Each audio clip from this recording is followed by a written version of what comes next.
توبہ کرنا۔ کوئی پوچھے کہ توبہ کسے کہتے ہیں؟ بولے یو ٹرن لینے کا نام توبہ۔ آدمی گناہوں کے راستے پر چلتا چلا جا رہا تھا اور پھر وہیں سے اس نے یو ٹرن لیا، اسے سیدھا جا رہا تھا اور وہیں سے اس نے یو ٹرن لیا، تو معصیت کی طرف جا رہا تھا، معصیت کے راستے پر چل رہا تھا اور وہیں سے یو ٹرن لے کر کے وہ سیدھے طاعت کے راستے پر آ گیا۔ تو الرجوع عن المعصیۃ الی الطاعہ، گناہ کے راستے سے پلٹ کر یو ٹرن لے کر اللہ تبارک و تعالیٰ کی تابعداری، اس کی فرما برداری، اس کی اطاعت کی طرف آ جانا، اسے کہتے ہیں توبہ۔ اس لیے کہ تابہ یتوبو کا مطلب ہوتا ہے رجع، پلٹا۔ تابہ مانے پلٹا، جا رہا تھا پلٹ گیا، نیڈ ٹو کم بیک، واپس آ گیا۔ استغفار کسے کہتے ہیں؟ گناہ ہو گیا، طلب المغفرۃ بالدعاء، دعا کے ذریعے اللہ سے اس گناہ کی معافی طلب کرنا۔ میرے رب گناہ ہو گیا ہے، مجھے معاف کر، اسے استغفار کہتے ہیں۔ استغفار کا مطلب کیا ہوتا ہے؟ طلب المغفرۃ بالدعاء، دعا کے ذریعے اللہ سے معافی چاہنا، میرے رب گناہ ہو گیا ہے، اب تو مجھے معاف کر دے۔ تو دونوں کا مطلب سمجھ میں آیا؟ توبہ کسے کہتے ہیں؟ الرجوع عن المعصیۃ الی الطاعہ، گناہ کے راستے سے پلٹ کر اللہ کی اطاعت کی طرف آ جانا، پلٹ جانا، توبہ۔ اور استغفار طلب المغفرۃ بالدعاء، دعا کے ذریعے اللہ تبارک و تعالیٰ سے اپنے گناہ کی معافی چاہنا۔ تو دونوں کی تعریف سمجھ میں آئی، ڈیفینیشن معلوم ہو گیا۔ اللہ تبارک و تعالیٰ کو توبہ کتنی پسند ہے، توبہ کو کتنا محبوب رکھتا ہے۔ آئیے ایک حدیث دیکھتے ہیں۔ حدیث اس طرح، وعن ابی موسیٰ رضی اللہ تعالی عنہ عن النبی صلی اللہ علیہ وسلم قال ان اللہ عز وجل یبسط یدہ باللیل ثم لیتوب مسیء النہار ویبسط یدہ باللیل لیتوب مسیء النہار حتی تطلع الشمس من مغربها، رواہ مسلم فی کتاب التوبہ۔ حضرت امام مسلم رحمہ اللہ اس حدیث کو ایسے ہی مسلم شریف کتاب التوبہ میں لائے ہیں، راوی حضرت ابو موسیٰ شریف۔ حضرت ابو موسیٰ فرماتے ہیں کہ نبی اکرم صلی اللہ علیہ وسلم نے ارشاد فرمایا کہ اللہ تبارک و تعالی رات میں اپنے ہاتھ کو پھیلاتا ہے۔ اللہ، جب یہودیوں نے یہ کہا، مشرکین نے یہ کہا کہ اللہ کے ہاتھ بند ہیں، ید اللہ مغلولہ، اللہ کے ہاتھ بند ہیں، تو جواباً یہ فرمایا گیا بل یداہ مبسوطتان، اس کے دونوں ہاتھ پھیلے ہوئے ہیں۔ تو ایک بات تو یہ معلوم ہے کہ اللہ کے دو ہاتھ ہیں، اور عجیب بات تو یہ ہے کہ ہمارے دو ہاتھ ہیں، ایک دایاں ایک بایاں ہے، اس کے دونوں ہاتھ دائیں ہیں۔ تو اس آیت کریمہ سے معلوم ہوا کہ اللہ کے دو ہاتھ ہیں، بل یداہ مبسوطتان، اس کے دونوں ہاتھ پھیلے ہوئے ہیں۔ اور ظاہر ہے جب اس کے دونوں ہاتھ پھیلے ہوئے ہیں، ایک مفسر لکھتا ہے من سأل ومد یدہ للہ لم یرجع مفلسا، جس نے اپنے ہاتھوں کو کھول رکھا ہو، جس کے ہاتھ پھیلے ہوئے ہوں، اگر کوئی آدمی اس کی طرف اپنے ہاتھ بڑھاتا ہے تو مفلس ہو کر تو نہیں لوٹتا، غنی ہو کر ہی لوٹتا ہے۔ لہذا جب اللہ تبارک و تعالیٰ اپنے ہاتھوں کو پھیلائے ہوئے ہے تو مانگو نا اس کے سامنے ہاتھ، جب ہاتھ پھیلائے ہوئے ہے تو اس کے سامنے ہاتھ پھیلا دو، مفلس ہو کر کے کوئی لوٹے گا؟ مفسر کا تفسیرہ بالکل صحیح ہے، بہت شاندار ہے۔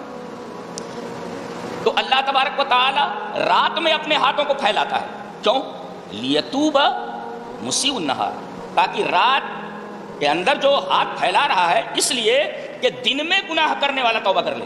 لیتوب مسیء النہار، رات میں اپنے ہاتھوں کو پھیلاتا ہے تاکہ دن میں گناہ کرنے والا توبہ کر لے، اور وہ دن میں اپنے ہاتھوں کو پھیلاتا ہے تاکہ رات میں گناہ کرنے والا اس سے توبہ کر لے۔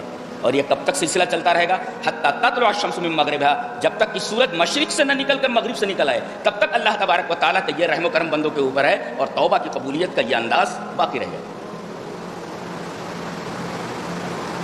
اس کو توبہ کتنی پسند ہے۔ آئیے ایک حدیث اور دیکھتے ہیں کہ اللہ تبارک و تعالیٰ کو توبہ کتنی پسند ہے۔ حدیث اس طرح،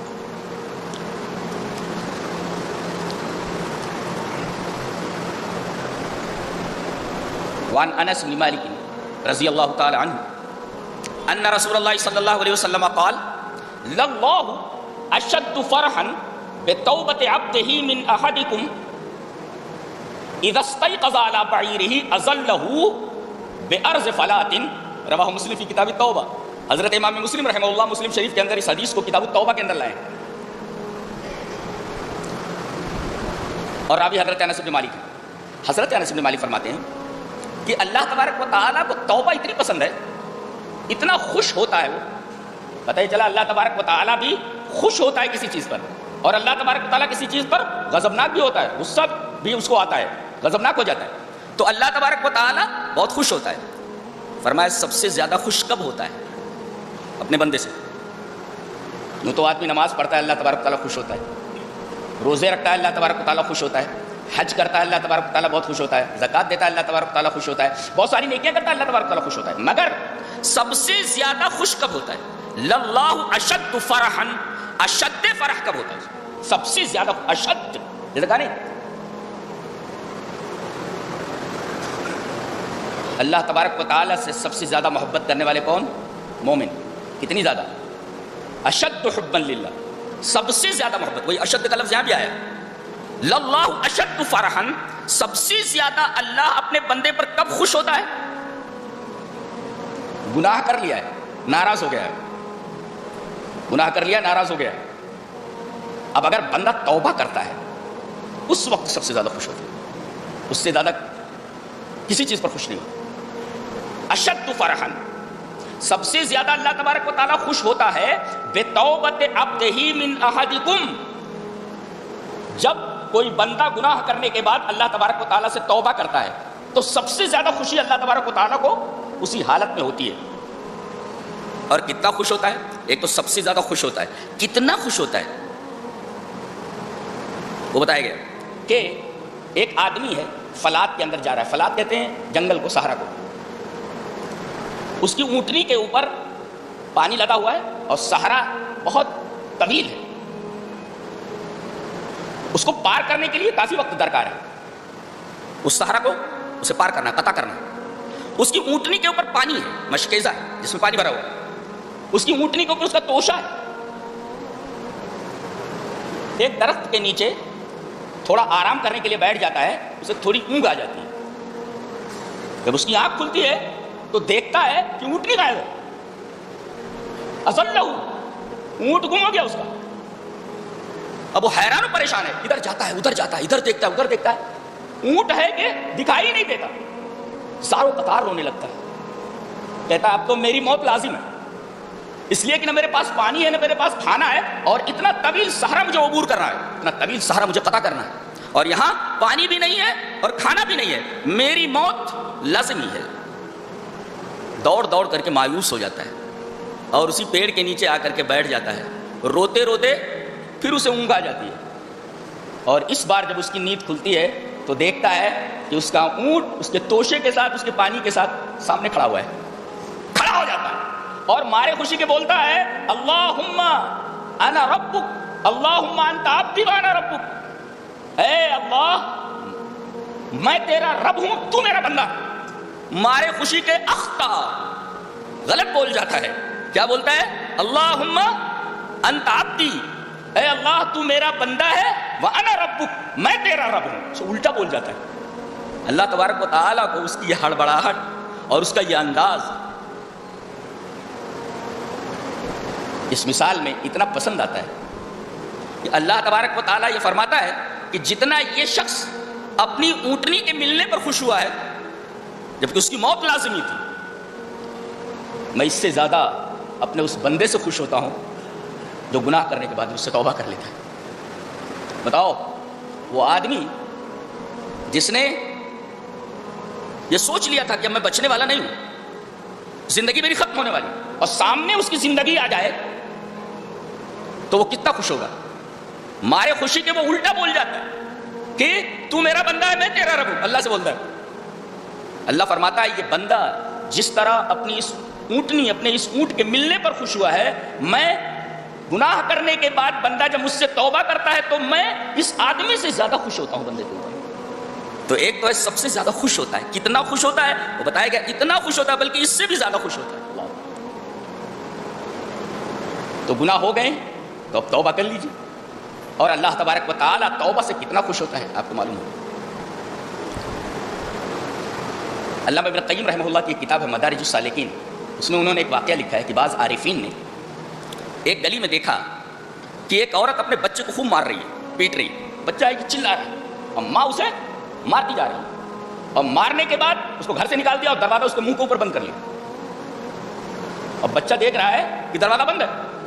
تھوڑی دور جاتا ہے، غیر بعید، تھوڑی دور جاتا ہے، متفکرن حزینا، بڑا فکر مند ہے اور بہت زیادہ غمزدہ ہے، بہت زیادہ غمگین ہے۔ تھوڑی دور جا کر کے پھر پلٹتا ہے، چاروں طرف دیکھتا ہے، اس کا کوئی پرسانے حال نہیں ہے، کوئی اس کو پوچھنے کے لیے نہیں آ رہا ہے کہ کیا بات ہے۔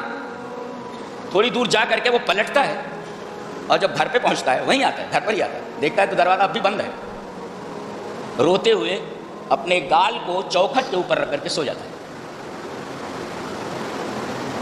تھوڑی دیر کے بعد ماں جب دروازہ کھولتی ہے تو بچے کی جو حالت ہے وہ دیکھتی ہے کہ دھول سے ہٹا ہوا ہے اور چوکھٹ کے اوپر گال رکھ کر کے سو رہا ہے۔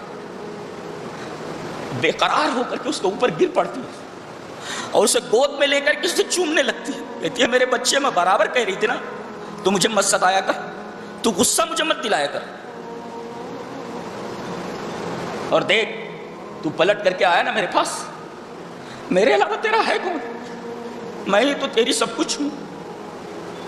اب بتاؤ، اگر بندہ گناہ کے راستے پر جا کر کے اگر واپس اللہ کے در پر پلٹ آتا ہے، فکر مند ہے اپنے گناہ پر، غمگین ہے اپنے گناہ پر، تو ماں کا یہ حال ہے کہ اسے اپنے گود میں لے کر کے، اپنی آغوش میں لے کر کے چومتی ہے، چاٹتی ہے، اور کہتی ہے کہ میں نہیں کہہ رہی تھی کہ میری مخالفت مت کر، میں جو کہہ رہی ہوں میری بات مانا کر۔ بتاؤ، اس ماں سے سینکڑوں گنا زیادہ اللہ تبارک و تعالیٰ رحیم ہے۔ بندہ جب گناہ سے اس کی طرف پلٹتا ہے تو بتائیے اللہ تبارک و تعالیٰ اسے معاف نہیں کرے گا؟ جب توبہ اسے اتنی زیادہ پسند ہے تو گناہ ہو جانا یہ اہم نہیں، اہم یہ ہے کہ آپ نے گناہ کے بعد توبہ کی ہے یا نہیں۔ لہذا گناہ کتنے بھی ہو گئے ہوں، گناہوں کی تعداد کتنی ہی زیادہ کیوں نہ ہو گئی ہو، ہمیں اللہ تبارک و تعالیٰ کی رحمت سے مایوس ہونے کی ضرورت نہیں ہے۔ قل یا عبادی الذین اسرفوا علی انفسہم لا تقنطوا من رحمت اللہ، اے میرے بندو جنہوں نے اپنے اوپر ظلم کر لیا ہے، بہت گناہ کر لیے ہیں، لا تقنطوا من رحمت اللہ، میری رحمت سے مایوس مت ہونا۔ ان اللہ یغفر الذنوب جميعا، اللہ تبارک و تعالیٰ تمہارے تمام گناہوں کو معاف کر دے گا، انہ هو الغفور الرحیم، اس لیے کہ وہ غفور الرحیم ہے، وہ گناہ کو معاف نہیں کرے گا تو کون کرے گا؟ اللہ تبارک و تعالیٰ نے ایک جگہ ارشاد فرمایا ومن یغفر الذنوب الا اللہ، اللہ کے علاوہ گناہوں کو معاف کرنے والا کون؟ کیا شان ہے بات کرنے کی! اللہ فرماتا ہے میرے علاوہ گناہوں کو کون بخشنے والا؟ میں ہی تو بخشنے والا ہوں۔ لہذا جب وہ گناہوں کو بخشنے کے لیے موجود ہے تو اس کے سامنے استغفار کے لیے اور طلب مغفرت کے لیے دعا میں ہاتھ کیوں نہ اٹھایا جائے، اس کے سامنے دست دعا کیوں نہ پھیلایا جائے، دست سوال کیوں نہ دراز کیا جائے۔ اللہ تبارک و تعالیٰ کو توبہ اتنی پسند ہے کہ بندہ گناہ کے راستے پر جاتے جاتے کیسے میری طرف پلٹ کر آیا، بہت خوش ہوتا، بہت خوش ہوتا۔ تو اہم یہ نہیں ہے کہ تم نے گناہ کر لیے، اہم یہ ہے کہ تم نے گناہ کرنے کے بعد توبہ کی ہے یا نہیں کی۔ اصل توبہ ہے، مرنے سے پہلے توبہ کرو، بخشش کا پورا امکان ہے، اللہ تبارک و تعالیٰ تمہارے تمام گناہوں کو بخش دے گا۔ اصل میں مغفرت کا یہ جو دروازہ اللہ نے کھولا ہے اس کی ایک وجہ، میں غرغرہ آنے سے پہلے تک توبہ کا دروازہ کھلا رکھتا ہوں، جب تک فرشتے جو ابھی دکھائی نہیں دے رہے تجھے دکھائی دینے لگیں اس سے پہلے تک میں نے توبہ کا دروازہ کھلا رکھا ہے۔ دو تیسرے، جب تک سورج مشرق سے نہ نکل کر مغرب سے نہ نکل آئے تب تک میں نے توبہ کا دروازہ کھلا رکھا ہے۔ جانتے ہیں اس کی کیا وجہ ہے توبہ کے دروازہ کھولنے کی اتنے عرصے تک؟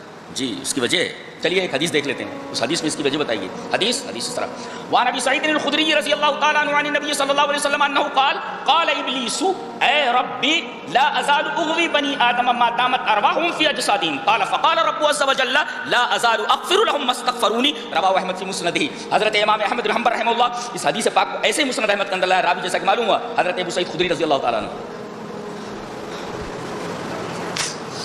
حضرت ابو سعید خدری رضی اللہ تعالیٰ عنہ فرماتے ہیں کہ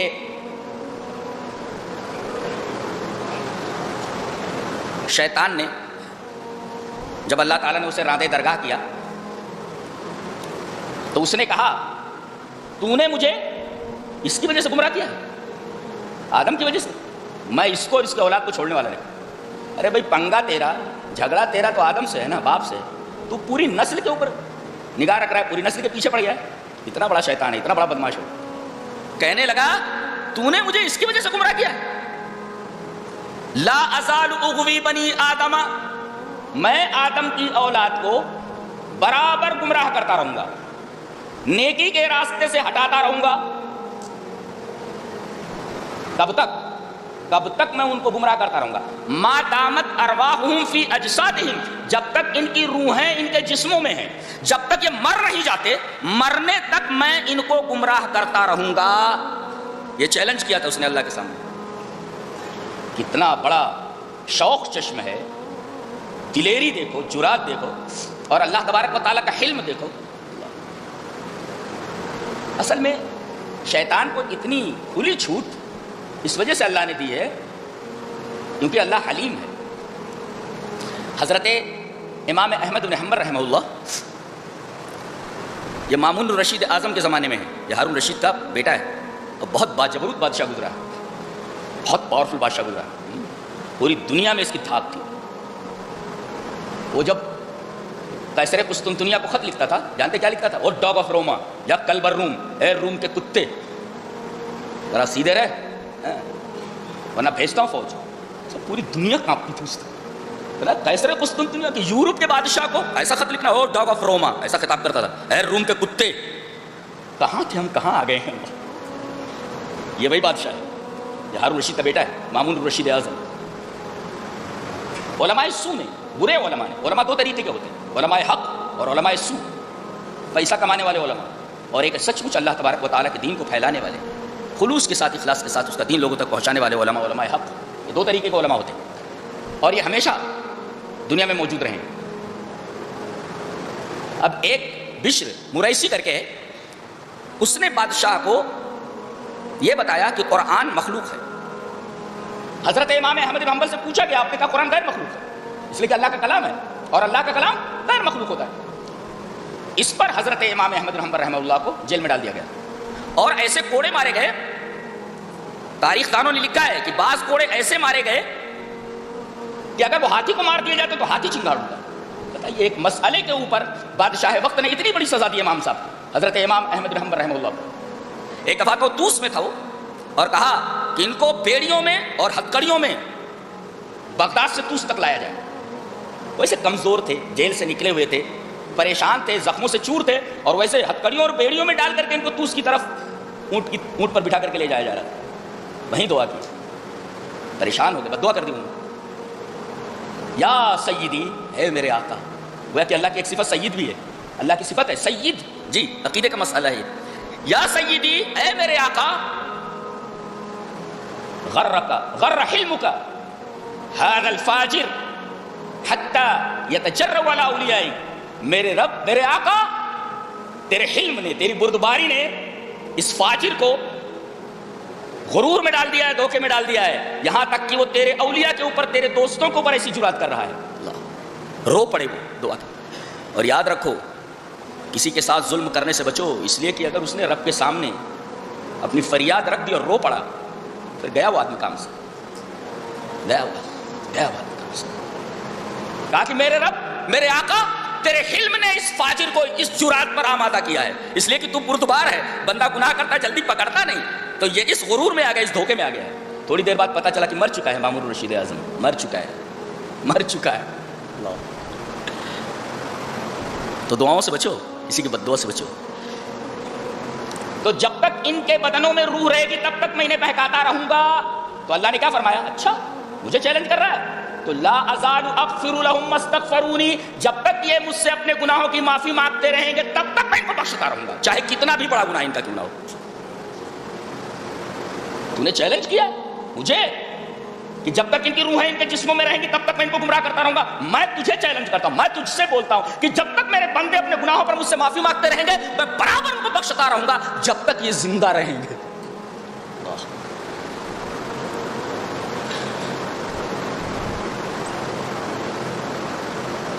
ہمارے ہاں گناہ کا عجیب و غریب تصور ہے. آئیے حدیث دیکھ لیتے ہیں. حدیث اس طرح، وعن انس رضی اللہ تعالیٰ عنہ قال قال رسول اللہ صلی اللہ علیہ وسلم کل بنی آدم خطاؤن وخیر الخطائین التوابون، رواہ ابن ماجہ فی کتاب الزہد۔ حضرت امام ابن ماجہ رحمہ اللہ اس حدیث کو ایسے کتاب الزہد کے اندر لائے، راوی حضرت انس بن مالک ہیں۔ حضرت انس فرماتے ہیں کہ رسول اللہ صلی اللہ علیہ وسلم نے ارشاد فرمایا آدم کی تمام اولادیں، آدم کا ہر بیٹا بیٹی یہ خطا کار ہیں، اور صرف خطا کار نہیں، خطاؤن، بہت سارے گناہ ان سے ہو جاتے ہیں، مبالغہ ہے، خطاؤن بہت سارے گناہ ان سے ہو جاتے ہیں، وہ خیر الخطائین، اور تمام گنہگاروں میں سب سے بہترین۔ عجیب و غریب بات ہے کہ گنہگار بھی بہت اچھا ہوتا ہے، یہ ہمارے یہاں تصور ہے، خیر الخطائین تمام گنہگاروں میں سب سے زیادہ بہتر، یعنی گنہگار بھی بہتر ہوتا ہے۔ اللہ، یہ توبہ کا تصور ہے اسلام میں، تو سب سے بہترین، سب سے اچھا گنہگار ہوا، اچھا اور گنہگار، عجیب بات ہے، یہ تو متضادین ہے، اپوزٹ ہے ایک دوسرے کے، لیکن اللہ فرما رہا ہے کہ اپنے رسول کے ذریعے ہمیں بتا رہا ہے کہ گنہگار بھی بڑے اچھے ہوتے ہیں۔ میں نے وہی بتایا نہیں، اصل یہ نہیں ہے کہ آپ نے گناہ کر لیا، اصل یہ ہے کہ آپ نے اپنی خطا سے، اپنے گناہ سے توبہ نہیں کی ہے۔ تو خیر الخطائین، سب سے بہتر خطا کار کون ہے؟ التوابون، جو اللہ تبارک و تعالیٰ سے توبہ کر لیتے ہیں، یہ ہمارے ہاں توبہ کا تصور ہے۔ اللہ، استغفار کا تصور آپ نے دیکھا حضرت ابو سعید خدری کی روایت سے، انس بن مالک کی روایت سے آپ کو پتہ چلا کہ توبہ کا کیا تصور ہے، اور اللہ نے توبہ کا دروازہ کہاں تک کھلا رکھا ہے وہ حدیث میں دیکھ لیتے ہیں۔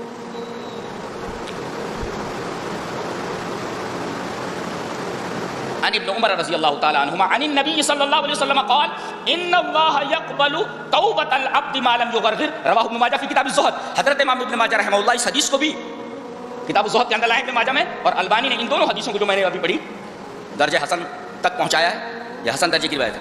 حضرت ابن عمر فرماتے ہیں کہ رسول اللہ صلی اللہ علیہ وسلم نے ارشاد فرمایا کہ اللہ تبارک و تعالی بندے کی توبہ کو قبول کرتا ہے جب تک کہ اسے غرغرہ نہ آ جائے، غرغرہ نہ آ جائے، غرغرہ سے پہلے تک، غرغرہ آنے لگا توبہ کا دروازہ بند ہو گیا، غرغرہ آنے سے پہلے تک اگر اس نے توبہ کر لی ہے تو اللہ اس کی توبہ کو قبول کر لیتا ہے۔ اللہ اکبر، مرنے سے پہلے تک، اس لیے کہ غرغرہ کے بعد تک تو موت ہی ہے، تو غرغرہ آنے سے پہلے تک اللہ تبارک تعالیٰ توبہ کو قبول کرتا ہے۔ غرغرہ کسے کہتے ہیں وہ سمجھ لو، غرغرہ کس کو کہتے ہیں؟ آدمی مرنے والا ہے، مر رہا ہے، ابھی سانس چل رہی ہے، تو لوگ پاس میں بیٹھ کر کے اس کے منہ میں پتلی چیزیں ڈالتے رہتے ہیں، جیسے پانی ہے، شربت ہے، کچھ اور چیز ہے، وہ ڈالتے رہتے ہیں۔ تو غرغرہ کسے کہتے ہیں؟ مرنے والے آدمی کے منہ میں پتلی چیز ڈالی جائے اور وہ اپنی زبان سے اس پتلی چیز کو اپنے منہ میں ایرے پھیرے مگر اسے حلقوم کے نیچے نہ اتار سکے، دیٹ از کالڈ غرغرہ، اس کو غرغرہ بولتے ہیں۔ یعنی جتنا کھانا تھا کھا لیا، جتنا پینا تھا پی لیا، اب ایک قطرہ بھی تیرے حلق سے نیچے اترنے والا نہیں ہے، اور ایک دانہ بھی اب تیرے حلق سے نیچے اترنے والا نہیں ہے، تو اسے غرغرہ کہتے ہیں۔ غرغرہ کسے کہتے ہیں؟ کوئی پتلی چیز منہ میں ڈالی جائے اور آدمی اپنی زبان سے اس پتلی چیز کو اپنے منہ میں ایرے پھیرے مگر ایرنے پھیرنے کے بعد اپنے حلق کے نیچے پانی کو اور اس پتلی چیز کو نہ اتار سکے، تو سمجھو وہ غرغرہ ہے، اب توبہ کا دروازہ بند ہو چکا ہے، اب اس آدمی کی توبہ قبول نہیں ہوتی۔ ایک یہ، اور دوسرے جب تک سورج مشرق سے نکل رہا ہے توبہ کا دروازہ کھلا ہوا، مغرب سے نکلا توبہ کا دروازہ بند، اور تیسرے لما راؤ باسنا، سامنے عذاب کو دیکھ لیا، عذاب کو اگر سامنے دیکھ لیا، ملک الموت کو سامنے دیکھ لیا، تو توبہ کا دروازہ بند۔ تو تین ٹائم پر توبہ کا دروازہ بند ہو جاتا ہے، غرغرہ آ جائے توبہ کا دروازہ بند، سامنے فرشتے کو دیکھ لے، عذاب دیکھ لے، توبہ کا دروازہ بند، اور تیسرے سورج مشرق سے نکل کر مغرب سے نکل آئے، توبہ کا دروازہ بند۔ اچھا، آدمی توبہ کر لے تو کیسا ہو جاتا ہے؟ آئیے وہ حدیث بھی دیکھ لیتے ہیں۔ ان ابی عبیدہ ان عبد اللہ ان ابیہ قال قال رسول اللہ صلی اللہ علیہ وسلم التائب من الذنب کمن لا ذنب له، رواہ الترمذی فی ابواب الدعوات۔ حضرت امام ترمذی رحمہ اللہ جہاں دعاؤں کا بیان ہے، اس حدیث کو وہی لائے، ابواب الدعوات میں لائے، ابواب الدعوات کے اندر اس روایت کو لائے، اور راوی حضرت ابو عبیدہ ہیں، وہ اپنے باپ سے روایت کرتے ہیں کہ رسول اللہ صلی اللہ علیہ وسلم نے ارشاد فرمایا کہ آدمی اگر اپنی خطاؤں سے، اپنے گناہوں سے توبہ کر لے تو سمجھو اس نے گناہ کیا ہی نہیں۔ التائب من الذنب کمن لا ذنب له، گناہوں سے توبہ کرنے والا آدمی اس آدمی کی طرح ہے جس نے کوئی گناہ کیا ہی نہیں۔ اللہ اکبر، پورے گناہ ختم ہو گئے توبہ کی وجہ سے۔ یہ توبہ کا تصور اسلام کے اندر ہے۔ توبہ کیسی کرنی چاہیے یہ بھی تو معلوم ہونا چاہیے نا۔ آدمی کو توبۃ النصوح کرنی چاہیے، تب توبہ قبول ہوگی۔ توبۃ النصوح، آئیے توبۃ النصوح کی تفسیر حضرت عبداللہ ابن مسعود رضی اللہ تعالیٰ عنہ نے کیا کی ہے وہ دیکھ لیتے ہیں، اور یہ روایت مصنف ابن ابی شیبہ میں، پوری روایت پڑھ دیتا ہوں جیسا کہ میری عادت ہے۔ وان عبداللہ ابن مسعود وان عبداللہ رضی اللہ تعالیٰ عنہ فی قولہ توبوا الی اللہ توبۃ نصوحا قال ان یتوبا ثم لا یعودوا۔ حضرت عبداللہ ابن مسعود توبۃ النصوح کی تعریف کرتے ہوئے کہتے ہیں التوبۃ النصوح ان یتوب ثم لا یعود، کہ توبۃ النصوح وہ ہے کہ آدمی گناہ کرنے کے بعد جب توبہ کر لے پھر لوٹے نہ، وہ گناہ پھر دوبارہ نہ کرے، ریپیٹ نہ کرے گناہ کو، تو سمجھو یہ توبۃ النصوح ہے کہ میرے رب میں نے یہ گناہ کر لیا تھا اب میں یہ گناہ نہیں کروں گا، تو یہ توبۃ النصوح ہے، جیسا کہ حضرت عبداللہ بن عباس کی اس تفسیر کے اندر موجود ہے۔ توبہ کی کتنی شرطیں ہیں؟ 3 شرطیں۔ الندم علی فعلھا، اپنے اس گناہ کے اوپر نادم ہو، میرے رب مجھ سے جو گناہ ہو گیا میں اس گناہ پر نادم ہوں، بہت پشیمان ہوں، میں پچھتا رہا ہوں میرے رب۔